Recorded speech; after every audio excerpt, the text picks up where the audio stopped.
Hi, everyone. Because we have an online course this year, the formal content in terms of the readings and the videos for which are going to be responsible in language and culture is a little bit different than it would be in an ordinary year. First of all of the readings are available either in paper form or ebook. That there should be a way for everyone to get everything that they would need digitally so that if you're in a situation where you don't have access to get the paper copies of the books, that should be fine. Um, I want to give you a sense of how I think about readings for this course and why it might be a little bit different than particularly lower level courses that some of you may have been in. Um, Let me call it like I see it. The academic textbook industry is a giant scam.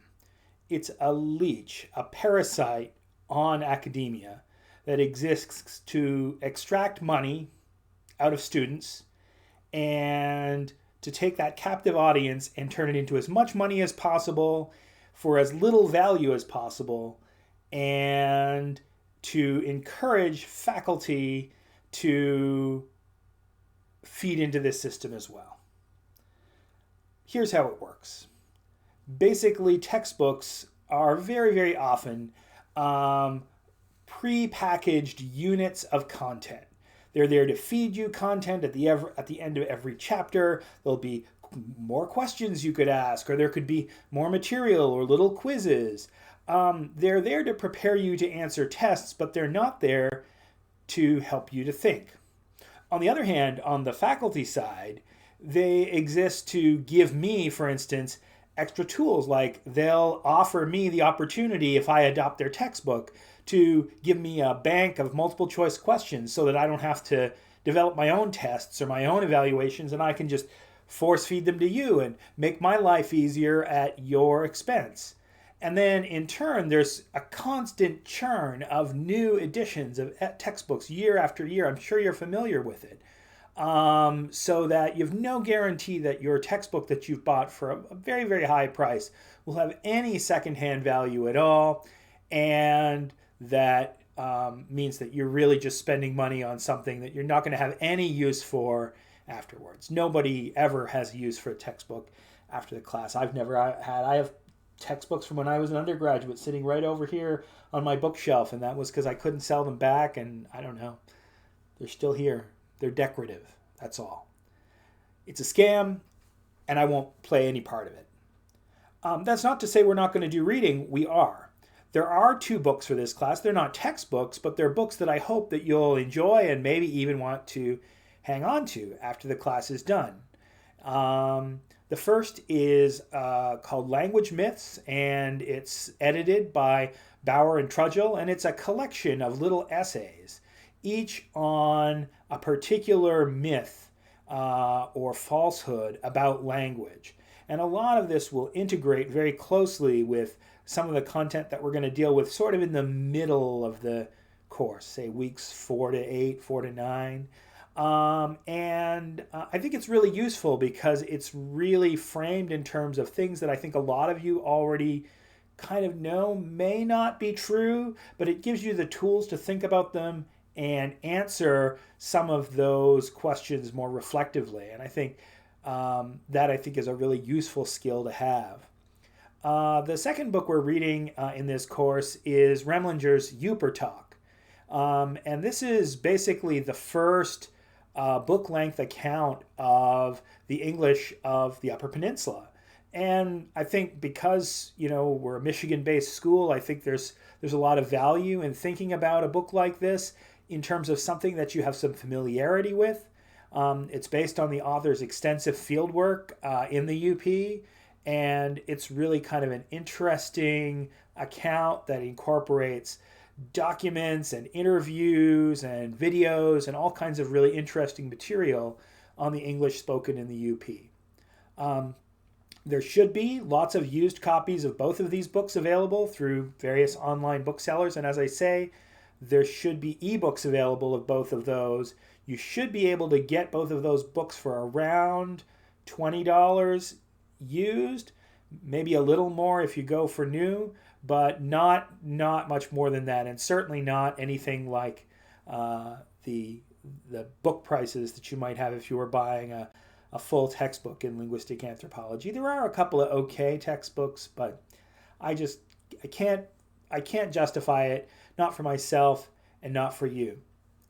In addition to those two books, you're going to be reading one academic article a week. And I realize for some of you, maybe some of you who are sophomores or juniors, you really haven't done a lot of reading of scholarship written by academics, largely for academics. And that's what journal articles are. These are peer-reviewed pieces of scholarship. In other words, scholars have submitted those to journals. Other scholars have reviewed them, critiqued them, suggested revisions, and they've moved them forward until they get published. Now, why articles? Well, the first reason is that all of the articles you're going to read are free. Actually, that's a lie. They're not free. You've already paid for them. Wayne State, as part of your tuition, subscribes to thousands upon thousands of academic journals. You, therefore, have already paid for these subscriptions. Now, if you don't read those articles, if you don't read those journals, that's fine. Somebody else will do it. But you're still paying for it regardless. You've already paid in advance, and so I figure, why not give you the opportunity to actually read some of what you've already paid for? The second thing is that this is actually an important skill. Again, I don't really think that most of you are going to go on to careers in linguistic anthropology. That's not the goal of this course, is to produce more and more clones of myself. But I do think that for many of you, you'll have opportunities in the future to read academic scholarship. And so I've produced a handout. It's in Canvas called Reading Academic Articles. And it's meant to help you think about what the structure is of an article and how you should get information from it. Articles are tricky at first. Some of them can be quite dense. They require time and attention. You can't just skim them really, really fast. And part of the reason that they're tricky is that you're not the original audience for an academic journal article. You are sort of a secondary audience. The primary audience is, of course, other scholars who are going to be reading this material, and students secondarily. But I think it's well worth your time. I think it's a good skill to acquire, and the only way to acquire it is with practice. Our first article for next week is John Gumpert's Linguistic Anthropology and Society. This is a pretty old article. It's from 1974. But it's a really good introduction to the discipline and some of the key issues that we'll be talking about.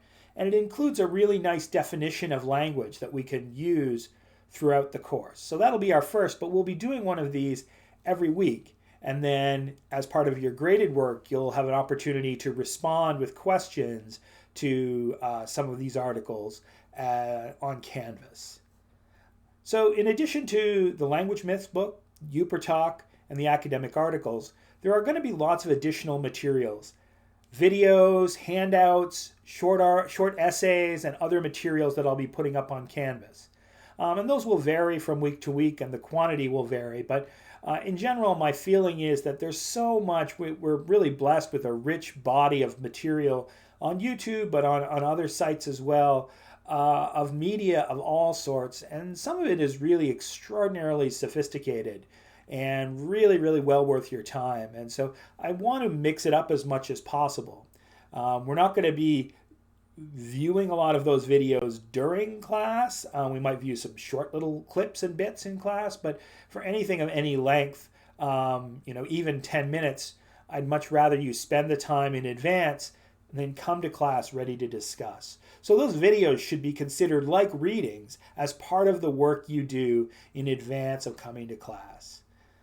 Okay, thanks a lot.